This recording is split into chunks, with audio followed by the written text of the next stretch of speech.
So now let's take a little moment to discuss the importance of a strong chin and defined jawline.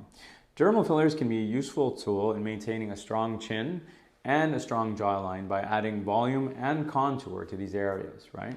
So this is how dermal fillers are basically used. We can use them for chin augmentation, where we inject it directly into the chin to enhance forward projection, and that creates a more defined shape, and it can help correct a weak or recessed chin. And we strategically place the filler in order to balance the proportion of the face. With jawline definition, fillers can be used along the jawline to add structure and contour. So by injecting the filler along the jawline, it can help create a more sculpted appearance, and it can really help if there's a lack of definition or sagging in that area. For jowls and marionette lines, as we age, the skin around the chin and jawline can lead to the sort of formation of jowls or marionette lines that run from the corner of your mouth down to the chin.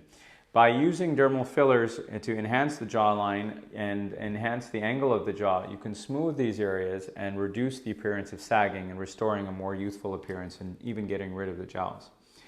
Overall facial harmony is extremely important, and a strong chin and jawline contribute to overall facial balance and harmony.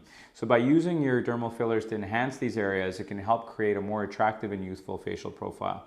It's important to note that dermal fillers are temporary solutions, and the results typically last several months depending on the kind of filler you use, up to 18 to 24 months. So if you use a harder filler, they will last longer. So when investing in facial balancing, I always suggest to use the best possible tools to ensure that you get the most long-lasting, durable results for your investment.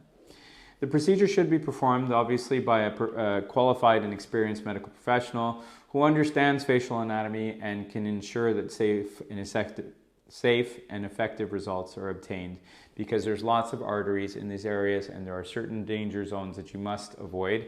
All right, so it's nice talking to you guys about that, and we'll see you for the next one.